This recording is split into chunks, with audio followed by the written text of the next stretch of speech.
que gerentar es liderar y liderar es servir. Exactamente. Y jamás servirte. Entonces, me encanta, me identifico mucho con el título de tu libro, Gobernar para Servir.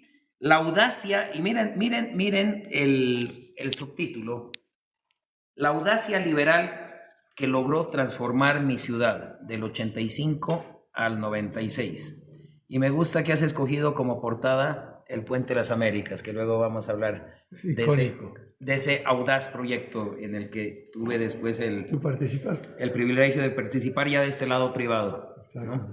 Entonces, Ronnie, a ver, cuéntanos primero del libro que se va a presentar mañana. Pensando en la paz, pensando que iba a haber elecciones nuevamente, lamentando el mal estado en que está la ciudad, las veredas están colapsadas, están rotas, hay pintarrajeada toda la ciudad, hay una sensación de amontonamiento, de falta de planificación, el tráfico está horrible, ha perdido calidad de vida la ciudad. Yo dije, voy a querer pasar mi experiencia de una forma sencilla a los nuevos alcaldes.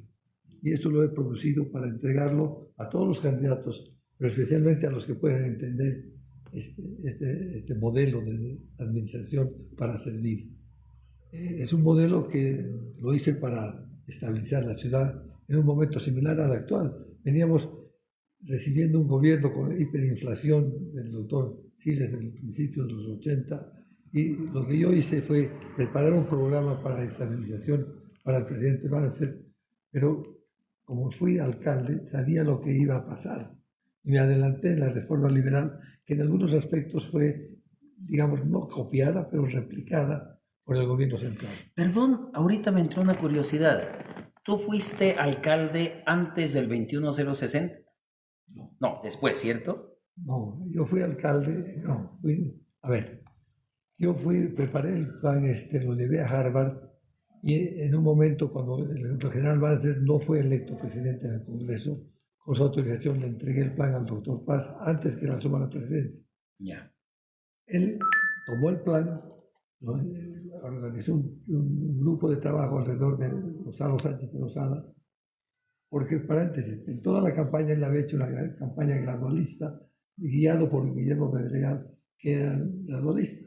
Sí. Y este plan era de shock, para cortar la inflación. Decía, al perro hay que cortarle la cola de una sola. Si quieres cortarle a pedazos, en la segunda el perro ya no está. Ya se te escapó. Exacto. Entonces, yo personalmente le entregué esto al doctor Paz, él organizó este grupo, les dio una agenda, que era en base a ese estudio, a esa propuesta, y los citaba cada día a las 4 de la tarde para ver el avance. Les dio este encargo el 6 de agosto, y al 29 de agosto, 26, 23 días, produjeron el 2100. Y me cuenta Fernando Romero, me contaba que... Fernando Romero, para la gente joven que me escucha, era el ministro de esa época, un gran empresario, padre de Fernando Romero, el actual ministro de Planeamiento. En ese momento incluso no había sido ministro porque no había llegado al gobierno. Ajá. ¿No es cierto? Entonces, me cuenta que era parte del grupo de estudio, estaba Goni, estaba Fernando Romero, estaba Cariaga, Fernando Llanes. Me dice que el doctor Paz decía, bueno, tales puntos, venía a darle cuenta y decía, un momentito, sacaba un papel y dice, falta esto y esto y eso. Y ellos decían, ¿de dónde saqué? ¿De dónde estaba? Era el memorándum de Jeffrey Sachs. Habían hecho ese memorándum con Jeffrey Sachs. Ya que entramos al tema, voy a contar una anécdota y a ver si te suena. A ver si te suena, pues no lo hemos hablado. Estamos hablando ahorita de agosto de 1985, cuando asume el gobierno el doctor Paz. Y nos cuenta cómo el doctor Paz acaba como su chanchullito, ¿no?, para exigirle a los ministros lo que faltaba en ese decreto de estabilización. Esto era fines de septiembre o principios de octubre. Tú eras muy activo en la Confederación de Empresarios Privados. Había sido directiva, de la minería. Representante de la minería, correcto. Y yo era ayuco ahí, estaba haciendo una pasantía, no sé si te acuerdas. En la Confederación. En la Confederación.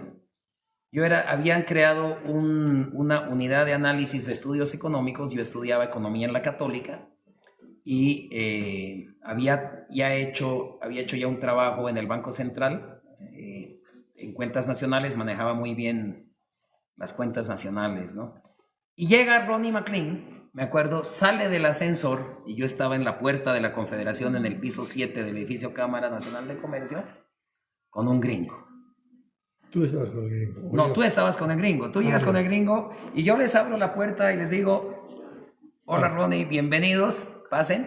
Y tú me dices, te presento al doctor Jeffrey Sachs. Algún día lo vas a ver como premio Nobel, me dijiste. Y está cerca, lejos no está, ¿no? Y entonces me dijiste, Miguel, ¿tú hablas inglés? Sí, yo venía de haber hecho toda la secundaria en Inglaterra. Entonces tú vas a ser el asistente y el traductor del Jeff. Y ahí me nombraste ayuco oficial del Jeffrey Sachs. Entonces yo lo acompañaba a sus reuniones con Fernando Illanes, con Fernando Romero, con Juan Cariaga, y yo era después el encargado, después de que teníamos las reuniones y él pedía información, entonces yo era el encargado de volver y recabar la información y pasar los números en QPro o en Lotus 123, que era el precursor del Excel, ¿no? Y luego el informe que preparó Jeffrey Sachs, me acuerdo, él se echaba, había un sofacito como parecido a este en la Confederación, así de cuero, y me acuerdo él echado en una de esas hojas amarillas, escribía su informe. Los Yellow Packs. Los Yellow Packs. Escribía su informe y yo tenía que primero transcribirlo en inglés y después traducirlo. Yeah. Y recuerdo muy bien la fecha de presentación de ese informe, del primer informe de Jeffrey Sachs al doctor Paz Estenssoro, 4 de noviembre de 1985. O sea, 4 de noviembre. Ya, esto es después del 21.060. Después del 21.060. Porque después, de alguna manera, era nuestro asesor. Yo lo traje para acción. Cuando dices nuestro, era de ADN. De ADN. Entonces yo se lo presenté al doctor Paz y a Goni. Hicieron grandes migas con Goni, se entendieron muy bien. Y Jeffrey consideraba que Sánchez de Lozada era uno de los tipos más inteligentes que había conocido. Sí, eso lo he escuchado. Y lo decía. Entonces luego ya estaba trabajando con el doctor Paz para el gobierno, pero siempre había transparencia. Fue la condición que pusimos. Nosotros queríamos tener transparencia de todo lo que se iba a hacer y cómo se iba a hacer. Entonces, bueno, esa es mi experiencia. Y mira, ahorita que lo menciona y comenzaste a mencionar, fíjate que yo traje a colación el profesor de Harvard con este título, ¿no? de tu libro, y nos desviamos al 21060, a esa etapa heroica en que el gobierno del doctor Paz sacó de la crisis a Bolivia. Y ahorita estamos en una etapa parecida, ¿no? Y estamos en una etapa parecida. El famoso discurso, Bolivia se nos muere. Bolivianos. Me lo sabía de memoria. Así es. ¿no? Es más o menos decir, el 29 de agosto del 85. Bolivianos, la patria se nos está muriendo y es ineludible tomar medidas urgentes que frenen el desenlace. Si no tenemos el valor moral de cambiar de forma radical el rumbo con los consecuentes sufrimientos, sencillamente, con su acento chapaco, con gran dolor para todos, Bolivia se nos muere, ¿no? Me acuerdo. Ahora voy a decir una confidencia que nadie sabe. A ver. Jacobo Lieberman era el secretario privado del doctor Mann, su secretario del doctor Paz. Y antes había sido uno de los intelectuales que escribía los discursos de Fernando Illanes. Y en un discurso de Fernando Illanes puso Bolivia se nos muere. Y Fernando Illanes dijo, yo no puedo decir eso. Pero Paz Estenssoro pudo decirlo. Qué bien. O sea que la frase es de don Jacobo Lieberman. Así es. Para quienes no saben, don Jacobo Lieberman, un gran personaje del MNR, pero un gran intelectual, un gran historiador, y su obra principal dedicada a la vida y obra de Simón Bolívar. Sí. Y es de los estudios más eruditos que hay en Latinoamérica sobre Simón Bolívar. Tú sabes que mi padre era historiador, por eso yo sé, y se lo he escuchado decir a un gran historiador venezolano. Y como los venezolanos se creen los dueños de Bolívar y que nadie sabe más que ellos, escuchar gran historiador venezolano, decir que el trabajo de don Jacobo es uno de los más eruditos, ¿no? Él escribió esa frase. Bolivia se nos muere. Y ahorita, ni fíjate, nosotros sentimos que la paz se nos muere. Así es. No estamos muy cerca de eso. Estamos cerca, ¿no? Entonces, ahora sí, entremos a tu libro. Este libro es el reflejo de mi administración, que después fue estudiado en Harvard, que se enseña hasta ahora en casos de estudio, por una particularidad. Es una de las pocas experiencias de anticorrupción del gobierno que fue un éxito. Y por eso se estudia en muchas universidades, se ha traducido al chino, se ha traducido a como 7 idiomas, y es el caso de estudio que por más tiempo permanece aún en Harvard enseñándose. Pero yo quise escribir el libro para dar un testimonio de cómo fue, porque la situación es muy parecida y era importante que se den cuenta de la profundidad y lo importante de lo que van a hacer. No se puede improvisar.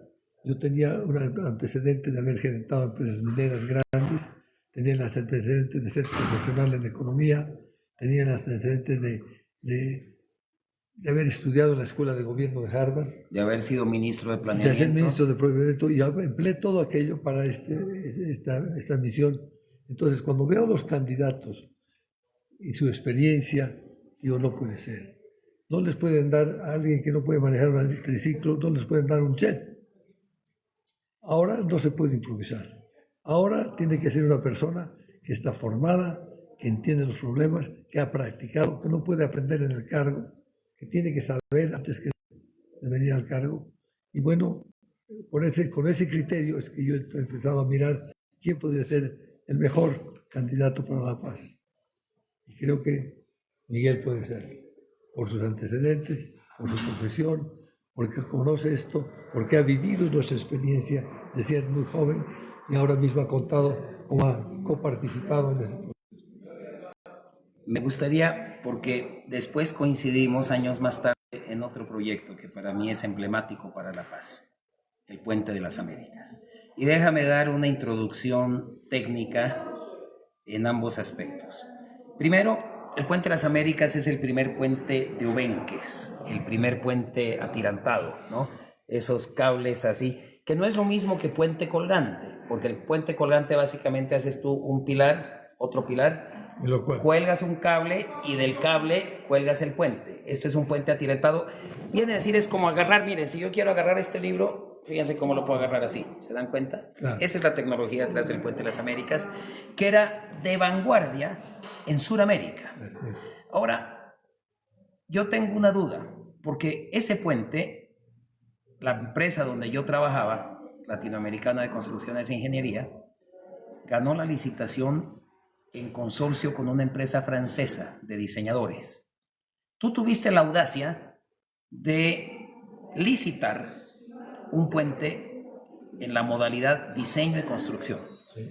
O sea, normalmente, cómo se licitan las obras es que alguien hace el diseño, la alcaldía, digamos, le encarga a una empresa especializada hacer un diseño, y una vez está el diseño, tiene un presupuesto, costos, especificaciones, entonces lo licita para que venga un constructor y lo haga.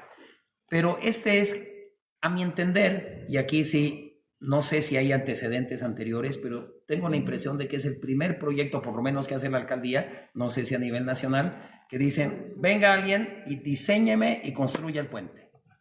¿Estoy en lo correcto? ¿Fue el primero?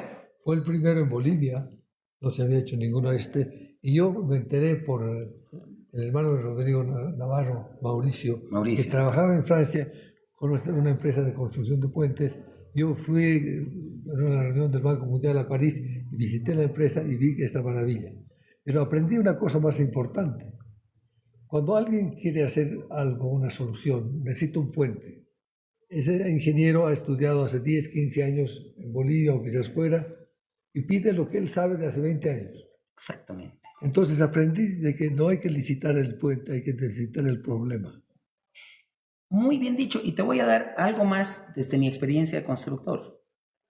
Si tú me dices, hazme un puente de tal tamaño, tal forma, y yo no tengo el equipo adecuado, porque el equipo que yo tengo es para un puente un poquito más ancho o un poquito más angosto, entonces me sale mucho más caro ofertártelo. Entonces, el ingeniero que diseña el puente puede tener algo en la cabeza, y no es necesariamente lo que tienen las empresas en términos de equipamiento, ¿no? No coinciden. No coinciden, entonces me encanta decir esto, y esto es lo más lúcido que he escuchado, que no viene de un ingeniero, pero en ingeniería. No licites el proyecto, licita la solución al problema. Así es. Y así lo hizo. Entonces, lo hicimos a nivel internacional. Entonces vinieron estos franceses que estaban muy adelantados, dijeron, esto es la mejor tecnología hoy en día en el mundo. Y se hizo el puente. Y es cuando yo llegué a trabajar, cuando ya habían comenzado el puente, yo me gradué de ingeniero civil. Exacto. Y seguiste ese puente. Y tú sabes que a muy temprana edad terminé de gerente de proyectos, ¿sabes por qué? Porque, primero, el inglés siempre ha sido lo que me ha dado ventaja, abierto puertas. Eran franceses. Estaba Mauricio Navarro, que hablaba muy bien inglés, por cierto. Pero, y francés, porque también estudié allá. Pero ya, recuerdas, esto era un consorcio entre dos empresas, LSI e ICA. Sí. Y los ingenieros, el superintendente de obras, el puentero, un gran estructuralista como Enrique Prudencio Racacochea, no hablaban inglés, ¿no? Entonces, la relación con los diseñadores, yo estaba ahí en el medio. Y después se complicó la cosa, porque no sé si tú sabías, el alcalde ya no tiene por qué saber estos detalles, pero, oye, el presupuesto era bajo. ¿Tú te acuerdas cuánto era el presupuesto? Ya no. 4 millones. 4 millones. Que no era mucha cosa. Eran 4, el de lado, el gemelo, creo que costó 18. ¿Ya? El que hicieron después. Y entonces el otro día, mi equipo no va a dejar mentir, yo hice un videíto que no lo hemos publicado, que hacía una pregunta técnica a los ingenieros. ¿Por qué cuando tú pasas por el Puente de las Américas y ves el pilón, en el Puente de las Américas ves unos huequitos cuadraditos, y en el puente gemelo al lado no están esos huequitos? Entonces aquí el alcalde quizás no se enteró de estas penurias, no tiene por qué hacerlo, porque el presupuesto no alcanzaba. Entonces los ingenieros bolivianos idearon un encofrado autotrepante.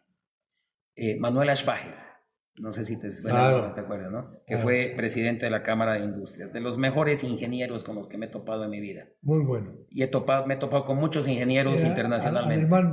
Alemán boliviano, pero paseñísimo el hombre. Total. ¿No? Entonces inventó un encofrado autotrepante que básicamente era una estructura metálica, ahí vaciabas el hormigón, con unos guinches lo izabas, lo trepabas, y entonces tenías que poner unas uñetas abajo para que descansara y hacer el segundo ciclo.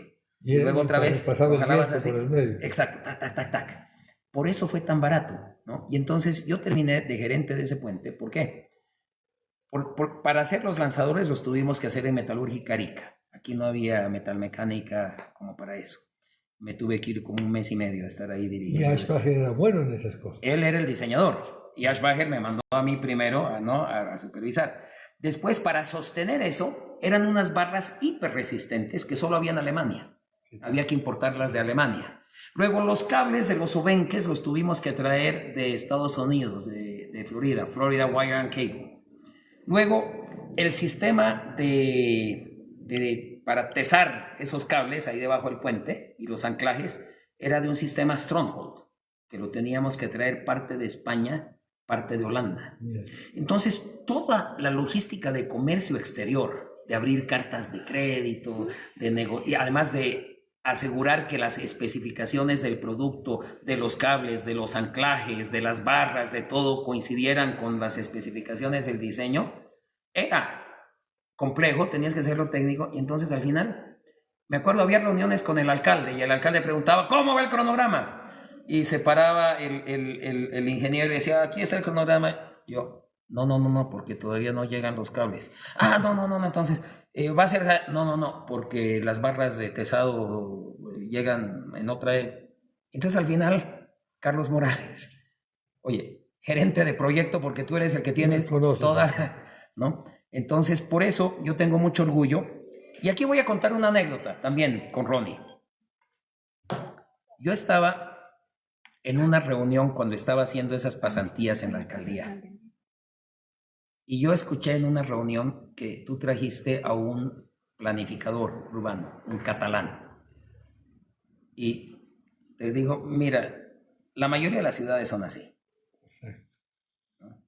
La gente rica, los centros de gobierno, el comercio se va a la parte alta, la gente con menos recursos se va a la parte abajo, por eso sus sistemas de transporte son subterráneos, como el metro. Pero La Paz es justo al contrario, es la única ciudad que yo conozco que es así. Centro de gobierno, comercio y gente más afluente abajo, la gente más pobre colgando las laderas, y por eso sus sistemas de transporte tienen que ser por aire. Comenzaste con el Puente de las Américas, proyectaste los puentes trillizos, y cuéntanos cómo surgió lo del teleférico. Bueno, voy a hacer una breve historia del Puente de las Américas. Yo fui a Francia, me moví mucho porque esta es una ciudad longitudinal y había una diferencia grande entre la gente que vivía en Sopocachi, digamos en la margen derecho del puente, la Avenida Arce, y la gente que vivía en Miraflores. Había incluso una diferencia social. En Miraflores los colegios, todo eran de otro nivel que el de, digamos, Sopocachi. Los precios de los terrenos variaban enormemente. Un terreno en la Avenida Arce valía 5 veces lo que valía que cruzando el puente. Cuando no había. O sea, que cruzando el río. Cruzando el río. Yo veía que había un desbalance en la ciudad, en este sentido. Y todo el progreso se estaba dando en una margen del río, la margen derecha. Y dije, aquí tenemos que poner un puente. Y bueno, empezamos a hacer este proceso. Y yo iba todas las mañanas a las 7 de la mañana, antes de ir a la alcaldía, paraba en mi coche a ver el progreso del puente. Después de unos días noté que había un señor mayor que siempre estaba ahí. Y me acerqué a él y dije, buenos días, usted siempre está aquí, ¿qué me cuenta? No, me dijo, esta es la realización de un sueño de toda mi vida. ¿Cómo así? Yo era niño, vivía en Miraflores, e iba al colegio americano en Sopocachi. Y entonces mis papás me daban no sé cuántos centavos a tomar el tranvía y dar la vuelta por el Camacho, bajar, etc.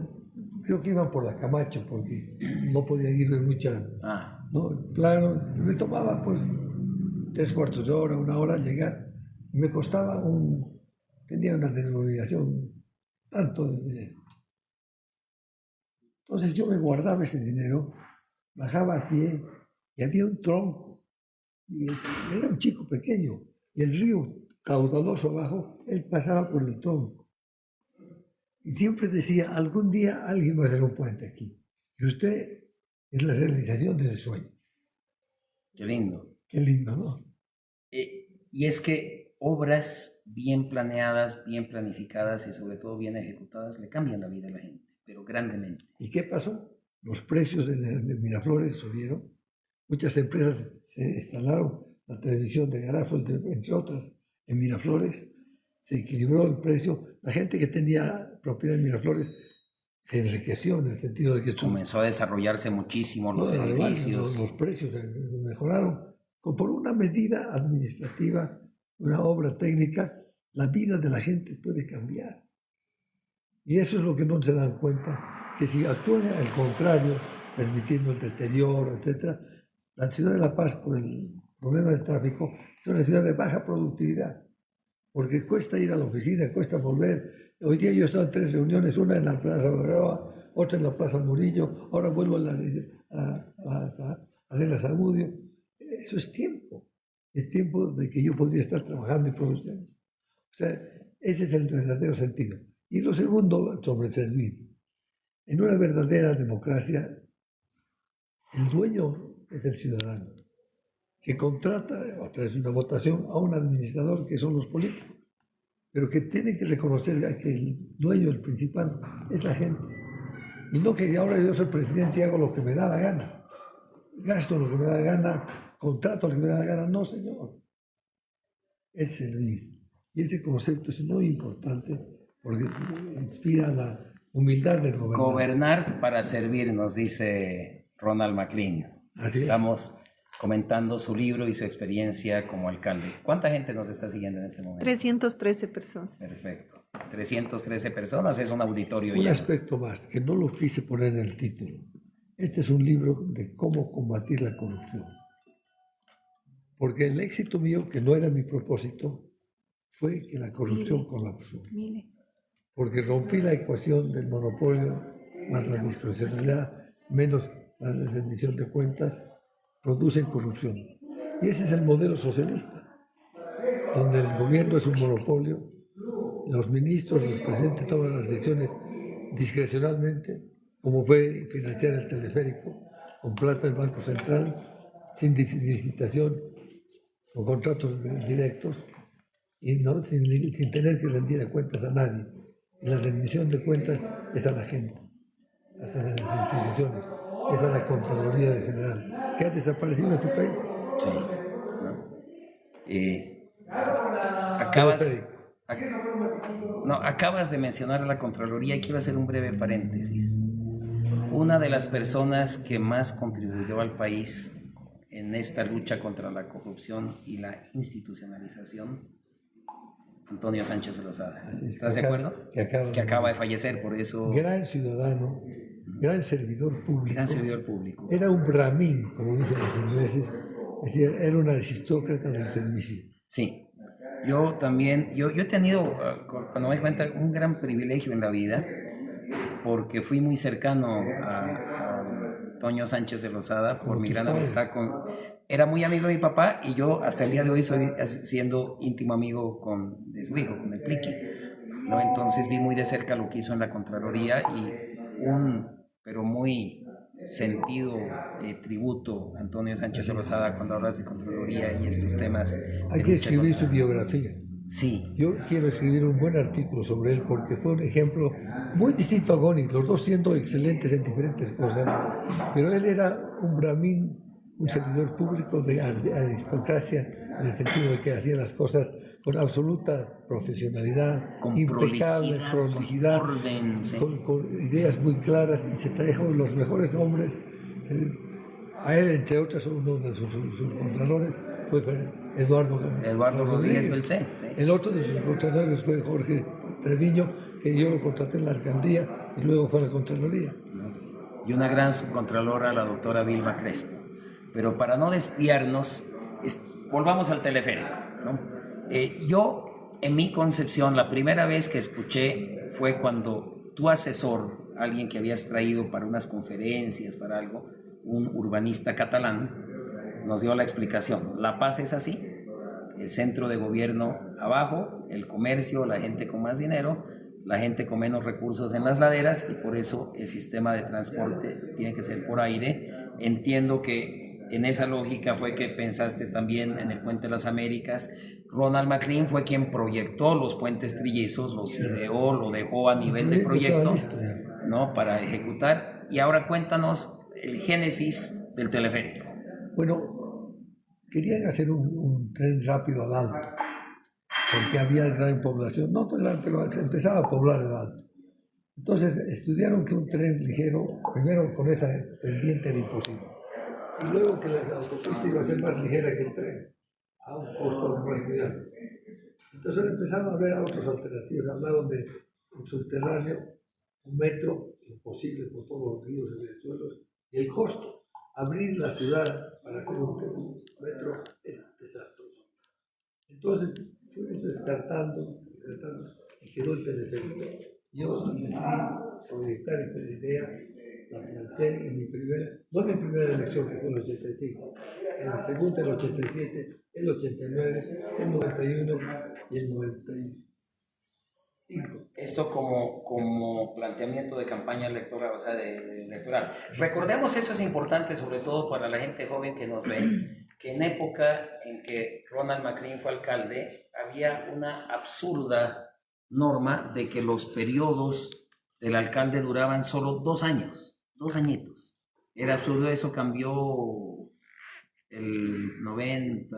Duraron 2 años. Después se inventaron de que por simple mayoría podían destituir al alcalde sin motivo, simplemente si perdían la votación, lo cual era el gran incentivo a que se confabulen para cambiar, ¿no? El consejo era un grupo de confabuladores permanentes y no tenían que dar ninguna prueba ni nada.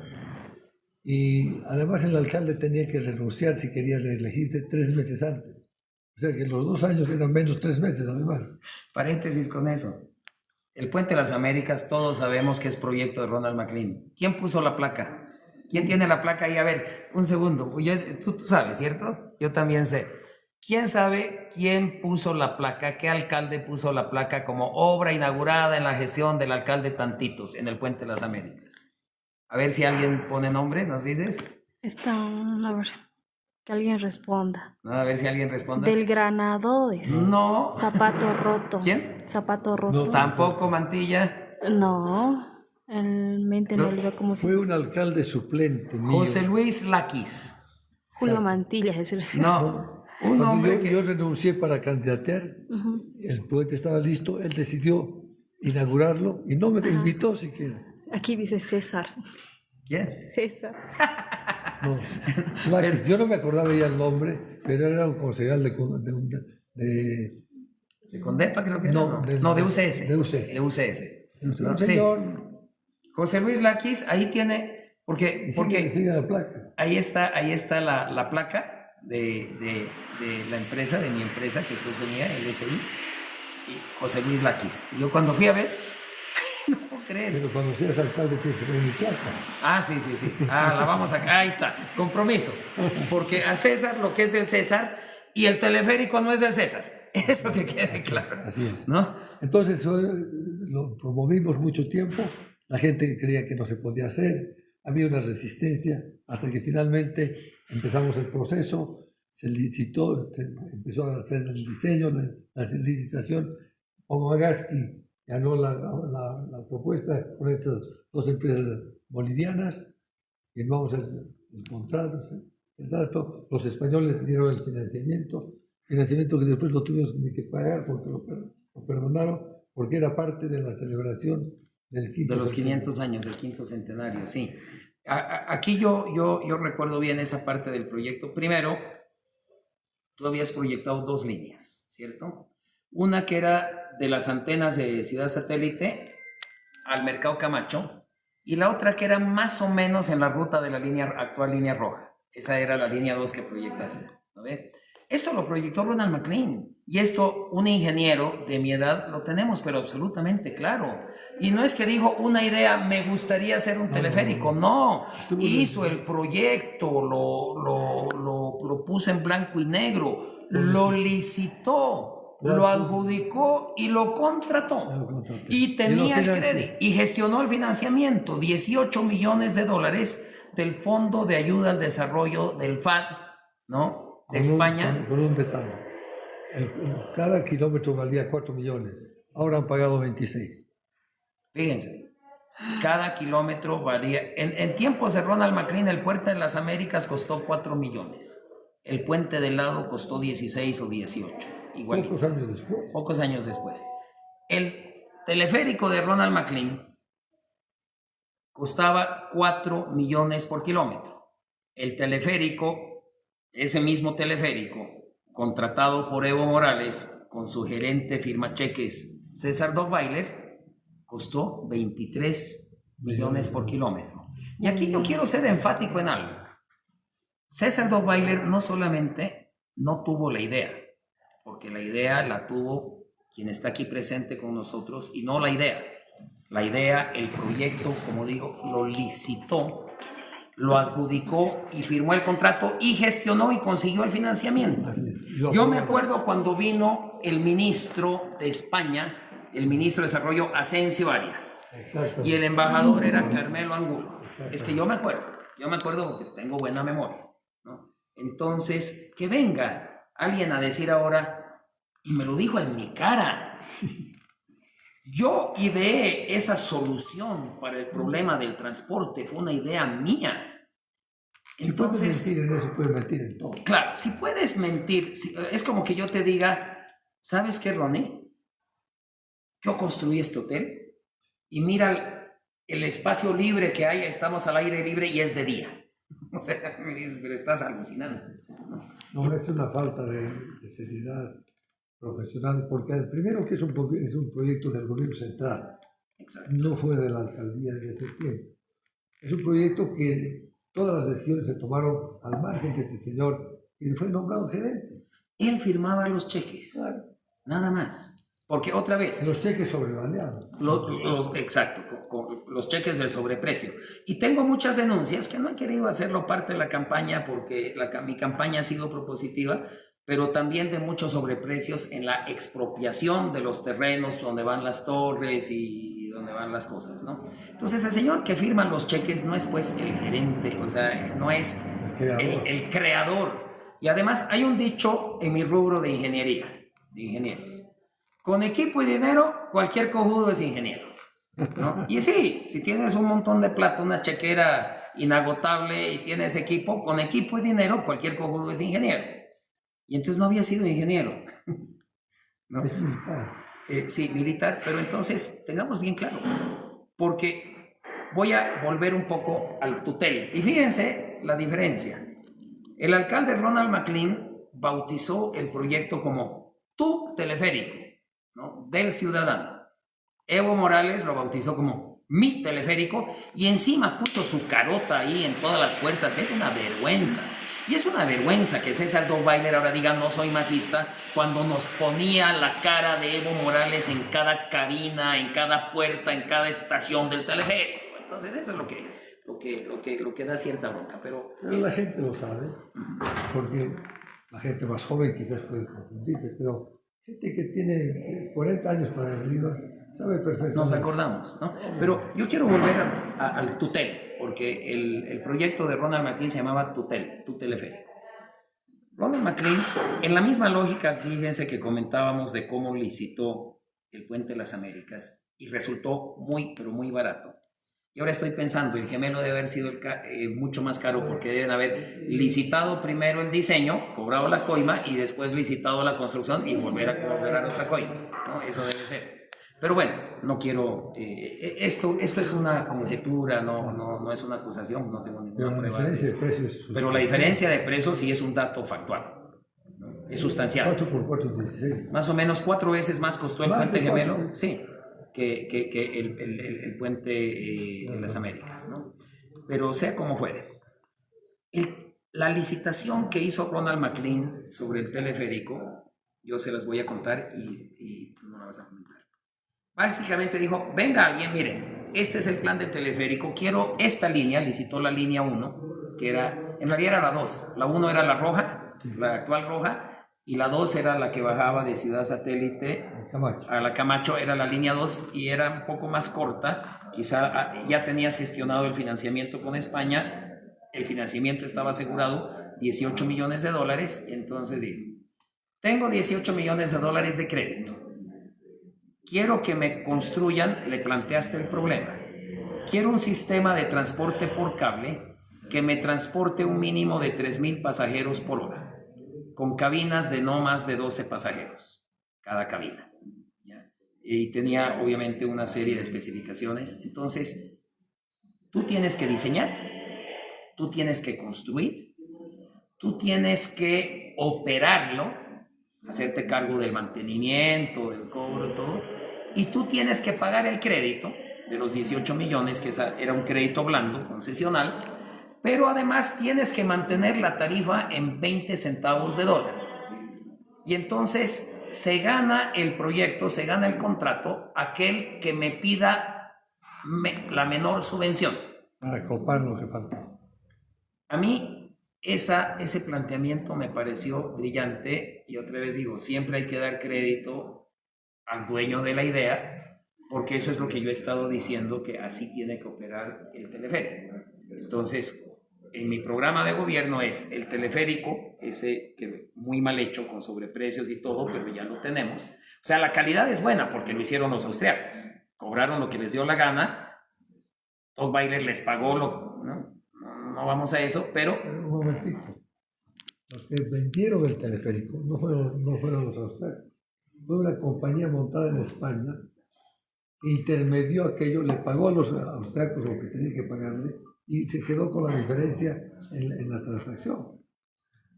Ah, esto yo no conocía. Los austriacos no te iban a prestar una corrupción. Entonces, esta persona española tiene nombre y apellido. Hicieron una compañía fantasma prácticamente en España y ellos compraron teleférico a 1 y lo vendieron a 10.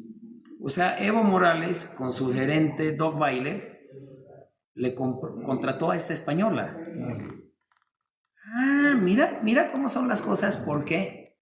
Y esa empresa Con razón había aquí una empresa española subcontratista del subcontratista que hacía las estaciones, que a mí me contrató para hacer el asfaltado de la estación del teleférico. Me pagaron lo que cuesta hacer un asfalto aquí en La Paz. Y yo dije, ¿por qué vienen unos españoles a hacer obras civiles de esto que hay tantas empresas bolivianas? No entendía, pero esa fue la que me... ¿no? Un monto chiquito. Una Eso obrita tiene que chiquita. investigarse y tiene que, obviamente, sancionarse, porque se ha hecho por plata del Banco Central que no está supuesto a financiar proyectos, sin licitación por invitación directa. ¿Y quién era el subcontratista principal? Carlos Gil. ¿Le suena Carlos Gil? El socio de García Linera. El socio de García Linera. El dueño de los ferrocarriles, de los periódicos, etcétera. Que en una entrevista, me acuerdo, Carlos Gil dijo, no, yo llegaba a Bolivia y yo trataba con García Linera, que era el gerente general del país, era el dueño de todo. Y Doc Weiler era su gerente. Así es. ¿No? Entonces, que ahora, primero que diga que no es masista, bueno, eso nadie le cree, pero que diga que fue su idea el teleférico, y además, si tomó decisiones, las tomó mal.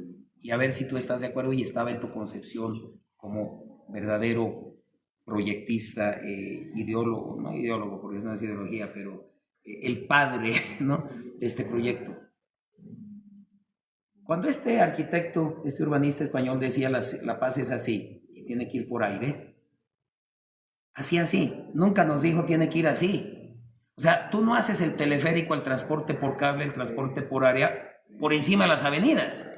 Para eso tienes los buses, mejora los buses, mejora las avenidas, pero la línea verde, la celeste, la blanca son deficitarias. Porque están encima de las avenidas. Están encima de las avenidas, lo cual es absurdo. Y eso sí es, quizá, esa sí es la idea de Doc Weiler. La mala idea, donde falla el sistema, lo absurdo, eso sí le creo que es la idea de Doc Weiler. Porque la línea roja era la línea 1 de Ronald McLean. La línea 2, que fue la que visitaste y se cayó el financiamiento luego podemos comentarlo porque también era por un absurdo del Banco Mundial, es básicamente una nueva versión, una versión modificada, es la línea amarilla, que baja de ahí mismo, pero en vez de bajar al Mercado Camacho, baja directamente a la curva de Holguín. Entonces, y esas son las rentables, y la morada. ¿Pero por qué? Porque primero hay que ver que existe el problema. La gente del Alto se ponía unos zapatos viejos y bajaban caminando todas las laderas. En una época que no había graderías, que yo las construí en la mayoría. Y llegaban a la ciudad, se cambiaban zapatos y iban a su oficina a trabajar. Pero la vuelta era imposible en la noche subir. Había unos viejos buses EMTA, Ford, Fiat, que los habían comprado de segunda mano a un precio increíble, otros negociaban, que hacían cola y la gente tardaba 2 o 3 horas en llegar a su casa. Entonces yo fui motivado por el teleférico, primero para atender esa necesidad de la gente pobre que invertía tanto tiempo en volver a su casa especialmente. Y entonces lo que les tomaba 3 o 4 horas, les tomaba 15 minutos o 12 minutos subir hasta la sede. Que fíjate el absurdo de la línea verde, y cualquier persona que vive en la zona sur me va a corroborar lo que digo. Si yo quiero de aquí de Calacoto ir al centro, para empezar no tengo cómo llegar, no hay ningún minibús que me lleve a la estación de Irpague. Entonces o tengo que ir caminando o me tengo que tomar un taxi, porque minibús no hay. Por 6 cuadras. Claro, ¿no? Que no te quiere llevar porque Ya. no lo hay. Luego subo y tardo mucho. Yo lo he vivido como diputado, viviendo en la zona sur y teniendo que ir al centro. Al final no me podía dar el lujo de subirme al teleférico. Bella la vista, claro, puedes leer, puedes disfrutar. Pero si estás tú en la mañana apurado para llegar al trabajo, no te sirve. El minibús es más rápido en el tráfico. O te da la sensación de mayor apuro. Claro, ¿no? Entonces, el minibús es más barato, inclusive te lleva más rápido. Porque y ustedes hagan la prueba. Cuando van en el minibús, cuando van en su auto, vean cómo avanzan ustedes y cómo avanza la cabina por arriba. Y el auto avanza más rápido. Y eso no es la idea de un transporte por cable. La idea del transporte por cable es ese transversal, lo que acaba de relatar Ronnie, que claro, para subir por la ladera no puedes subir así, o sea, tienes que hacer un zigzag, no sé qué, entonces ahí sí se justifica. Entonces, para entrar a otros temas y concluir el teleférico, ¿qué opinas de lo que dice y me dijo en mi cara en el último debate César Doppler? Y está grabado, dice, fue idea mía, yo ideé este proyecto. ¿Qué opinas de eso? ¿Cómo te sientes tú en lo personal? Es una lástima que un hombre quiera mentirle a la gente tan descaradamente en la cara. Porque primero que no fue su idea, porque es una idea que la trajimos nosotros. Se hicieron 4 campañas, incluso el MIR pescó la idea. Y no me acuerdo, creo que fue cuando era candidato Torres. Creo que Que sí. también agarró la idea del teleférico, por un lado. Por otro, él era un empleado de la gente que hizo el teleférico y hizo los negocios del teleférico. Entonces, no tiene ningún mérito. Él además como alcalde no tiene nada que ver con el teleférico. El teleférico bueno, ya tiene otro gerente, me imagino, y va a seguir siendo, o el gobierno pondrá otro, siendo que el teleférico en este momento es la segunda subvención más grande del gobierno boliviano después del aeronáutico.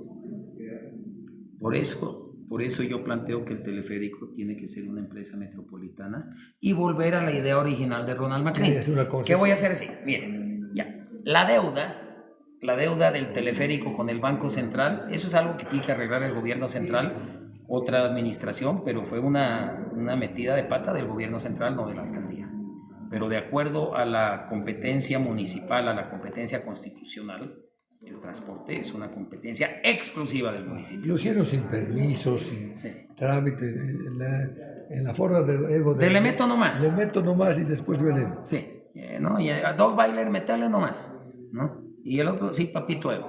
Entonces, la idea que yo tengo, porque he estudiado bien las finanzas de mi teleférico, el flujo alcanza para la operación, no para amortizar, no para... Entonces, lo que tenemos que hacer es una asociación pública-privada, que venga una empresa que opere, administre, opera y haga mantenimiento. El mantenimiento es el rutinario y el mantenimiento periódico. Esos cables hay que cambiarlos cada tanto tiempo. ¿Cómo rompes un alambre? ¿No ves? Le haces así. Entonces lo mismo pasa con los cables, que con cada ciclo, cada pasada de cada cabina, se va haciendo así, se va fatigando y tiene por especificación, y esto yo lo aprendí cuando compraba los cables para el Puente de las Américas, que son otros que necesitan un pronto recambio, ¿no? Entonces tienen una vida útil. Tienen una vida de tantos millones de ciclos. Te voy a decir lo siguiente. La idea también era hacer un BOT, que se llama Build, Operate and Transfer. BOT. Sin invertir, es decir, aquí hay esta ciudad, tiene estas necesidades, venga la empresa y construye el sistema. Esa empresa va a construir el sistema más barato y más eficiente posible. No va a sobregastar ni a subgastar. Va a hacer un cálculo óptimo de servicio, rentabilidad, etc. Lo va a operar, lo va a cuidar. Y después de unos años lo tiene que transferir a la ciudad o al gobierno, al Estado. Este es el modelo que dice Ronnie, que se utiliza, esto viene de las normas FIDIC, de la Federación Internacional de Ingenieros Consultores, BOT, Build, construye, Operate and Transfer, o sea, construye, opera y transfieres. Ahora, ¿qué puedes hacer? Yo tengo un amigo que vive en Mayas o en Mayasí, donde el camino es angosto, es lleno de curvas, te toca un camión adelante, no llegas. Este es un teleférico. Y ese barrio se valora, tu propiedad, tu casa se valora, ¿no es cierto? Puedes llegar, entrar y salir, puedes mandar a tus hijos en el teleférico sin problema, no hay un chofer que pueda hacerles daño, nada. Entonces, digamos, Mayasilla, club de golf. Les proponemos hacer un teleférico y ellos contratan con una empresa para comprometerse a un consumo mínimo, a pagar tanto al año. O sea, podemos empezar a desarrollar la ciudad en lugares donde no podría llegar de otra forma. Exactamente. Pero para eso, el teleférico tiene que pasar a Administración Metropolitana, porque ya estamos ahí con el alto. Exacto. Y justamente, pero la idea que yo rescato es, con esta tarifa, y para tú hacer toda la ingeniería financiera, o sea, el privado, ¿no? ¿Cuánto me pides de subvención para cumplir estas especificaciones? Y estas especificaciones es mantener una tarifa, mantener un nivel de servicio, proyectar una expansión de las líneas, financiarlas con esquemas como los que mencionas. Donde sea rentable. Exacto. Pero hay una cosa más. Ahí puedes hacer un paso más. Yo te haría una línea que llegue al aeropuerto. Pero eso es urgentísima. Anoche he pagado $20 al taxi para bajar del aeropuerto. Porque eras a las 3 de la mañana, ¿no? Casi que era su rehén. Claro, pero claro, tengo que pagarlo. Y en cualquier aeropuerto del mundo, $40 y $60 es normal para ir a la ciudad. Si le ponemos una cabina especial donde puede poner equipaje más elegante, más cómoda, la gente es feliz. Eso financia para que la gente pobre pueda pagar lo que puede pagar. Y eso me trae... Hay que hacer subsidios cruzados. Ese comentario me trae al subtítulo de tu libro. La audacia liberal que logró transformar la ciudad. Liberal, todos entendemos, creo, el concepto, aunque algunos no tanto. Pero básicamente es la iniciativa privada, darle rienda suelta a esa fuerza motriz, a esa fuerza creativa. Pero lo que me llama la atención, y creo que es muy acertada, la palabra audacia. Tú fuiste audaz en ese momento, pero el país también estaba en un momento liberal, ¿no? En las crisis se dan las grandes oportunidades. No cabe duda, y te permite hacer cosas que en la normalidad no se puede, que haya. Estamos todos a nivel nacional, a nivel local, dispuestos a innovar. Y esa es la palabra crítica. John Peter introdujo un concepto muy importante que se llama entrepreneur. El entrepreneur. Viene de la palabra intrépide en francés. Intrépido. El intrépido, el que se anima, el que hace lo que nadie más quiere hacer, el que toma el riesgo. Y eso se convirtió en el cuarto factor de producción. Tierra, trabajo, capital, más enterprise. Si no hay este cuarto nivel, no existes. Yo en el siglo XXI he desarrollado los factores de producción. Y ese cuarto factor es el que trae la innovación. ¿Sabes? Yo digo, ¿cuáles son los 3 del siglo XXI? Sobre todo por los jóvenes que nos escuchan. Mira, el primer factor es una buena idea. El segundo factor, alguien que crea en ti con tu idea. El segundo factor es persistencia, estamina. El tercer factor es alguien que cree en ti, porque vas a tener obstáculos y vas a querer rendirte, y alguien que te diga, vas bien, métele. O que tengas la habilidad para que esa persona te diga, tienes razón, métele. Exacto. Pero los 3 factores son lo que hace al entrepreneur, al intrépido. Entonces, solamente el sistema capitalista produce ese tipo de personas, porque tienen la libertad. La libertad no es para hacer lo que le da a uno la gana, es la libertad para pensar más allá, de animarse, de buscar alternativas. Yo tengo 2 o 3 audacias liberales y voy a ser muy audaz en mi gestión de alcalde. Una con el tema de salud. Te comenté hace un rato y vamos a comentar lo que pienso hacer con la aprobación de planos y con las licitaciones para luchar, para eliminar la corrupción. Pero salud, y tú que has sido alcalde, yo digo, hay un gran sector de trabajadores por cuenta propia, que son los que no tienen seguro de salud, los que no están asegurados en la caja, y son los que recibimos en nuestro primer y segundo nivel. Entonces, a esta gente, tú le dices, la alcaldía les dice, para ser formal me tienes que pagar patente, licencia de funcionamiento. El gobierno central le dice tu NIT, el simplificado. En la lógica del 50-50 yo le voy a plantear a Rodrigo Paz, olvídate del NIT, es solo dolor de cabeza, lo sé muy bien, para impuestos internos, no es un tema de recaudación. Deja que los municipios lo administremos. Voy a fusionar todos los pagos en una sola contribución. Mi cuenta futuro. Porque a todos estos trabajadores por cuenta propia yo les voy a proponer, paga un monto quincenal. Este es el mínimo. Y estoy pensando un mínimo de 10 bolivianos quincenales. Flat.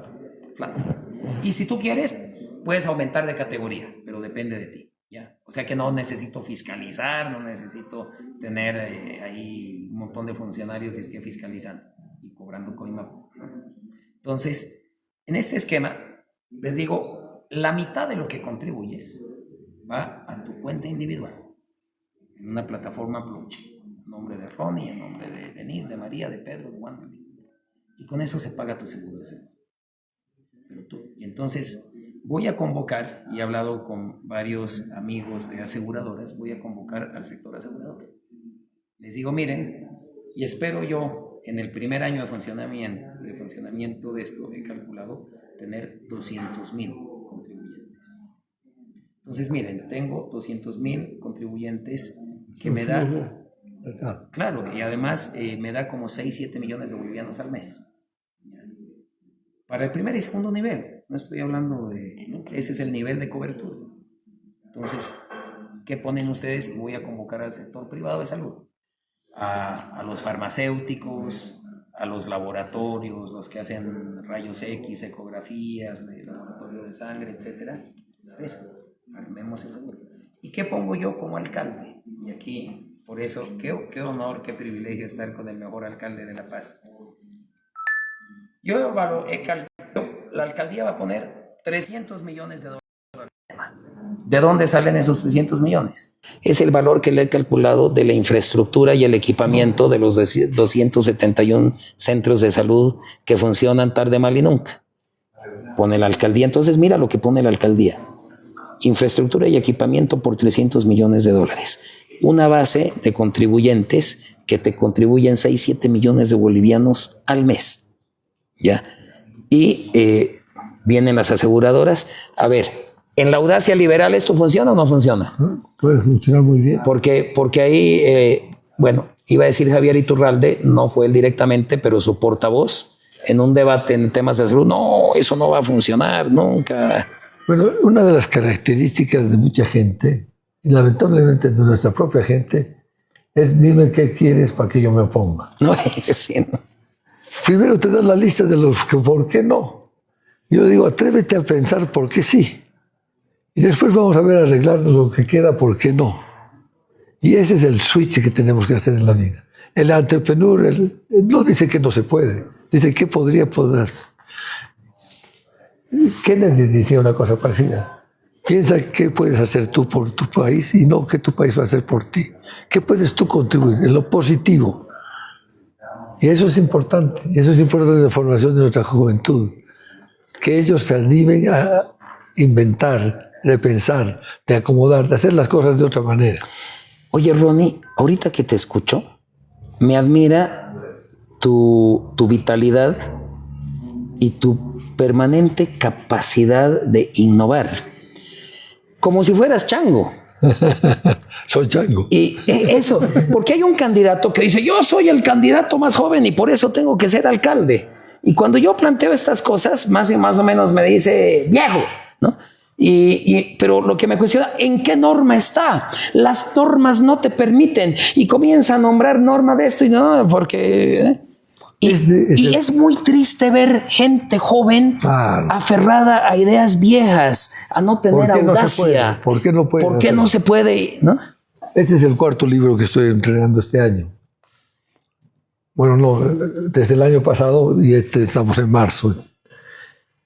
En mis anteriores libros, más bien de ensayos, hay un ensayo que escribí hace un año y medio que dice ¿por qué aprendí a no temer a la vida? ¿Por qué aprendí a no temer a la vida? Tú llegas a un punto en tu vida, posiblemente cerca de mi edad, donde le pierdes el temor a la vida y te animas y te vuelves un innovador porque ya has pasado por mucho y te animas. Y el de segundo,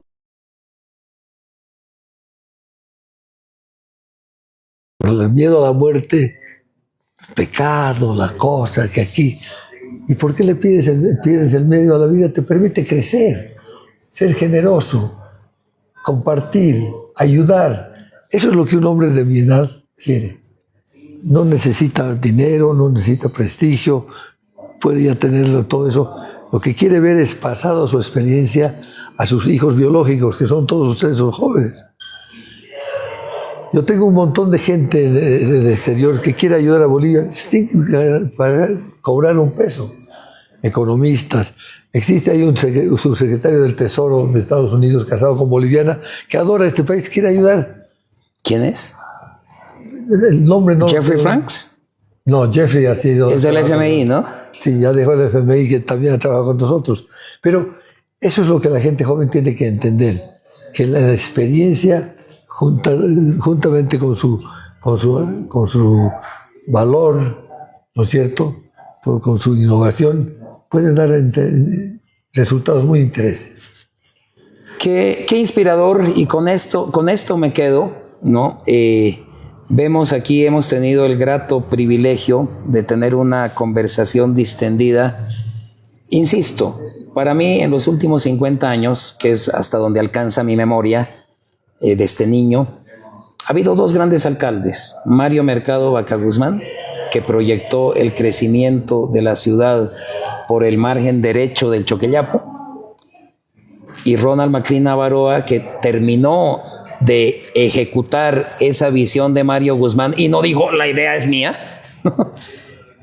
pero proyectó la paz, el transporte por aire, Puente Las Américas, Puentes Trillizos, teleférico, ese es un invaluable, y muchas otras cosas, y sigue escribiendo libros. Y yo alguna vez leí, y con esto termino para tu cierre, leí una frase que me inspiró mucho, ¿no? Y dice, uno comienza a envejecer cuando tus sueños y nostalgias se hacen más fuertes cuando tus recuerdos y tus nostalgias se hacen más fuertes que tus sueños y tus proyectos. Yes. Y tú estás más joven que muchos candidatos de 30 y pico años que conozco. Te felicito, Ronnie. Muchas gracias. Yo quiero decir que yo he sido un gran beneficiario del ejemplo y de la mentoría que Mario Mercado me ayudó a hacer. Cuando se decidió quién fuera el candidato a alcalde de la ADN en el 85, al que le correspondía eso era Mario. Ya había sido alcalde, era un hombre de éxito, había aprendido. Es el que hizo los estudios geológicos y geofísicos de la ciudad de La Paz para saber qué teníamos, dónde podíamos construir, dónde no podíamos construir. Previno muchos desastres por eso. Y él me pasó esa información, generosamente ese conocimiento. Y el día que yo juré de alcalde, frente a mí estaba mi madre y Mario. Mi padre había muerto. Y Mario tiraba lágrimas. Y eso es lo que, yo no era su hijo, pero él veía en mí, como yo quisiera ver en ti, la gente joven, la prolongación de tu esfuerzo. Y eso es muy importante. Eso es lo que debemos aprender a no solamente criticar o oponerse, sino a sumar el conocimiento colectivo que todos tenemos. Y estoy seguro que así lo vamos a lograr. Querido Ronnie, ha sido un gusto enorme. Un gran gusto. Buena suerte. Y para cierre final, estamos a pocos días de la elección. ¿Qué les dices a los paceños? Elijan bien porque las oportunidades se pasan, el país tiene pocos recursos, hay mucha gente que necesita de ustedes que les resuelvan sus problemas. Gobiernen para servir a la gente. Qué lindo, muchas gracias. Gracias. Un gusto, Ronnie, gracias. Bueno, queridos, ha sido una gran... Muchas ¿Cuánto gracias. hemos estado? ¿Una hora y pico? No sé, pero ha sido para mí un gran privilegio tener esta charla con Ronnie McLean. Dice chao. Chao, gracias. Yo tengo por aquí también uno. Muchas gracias.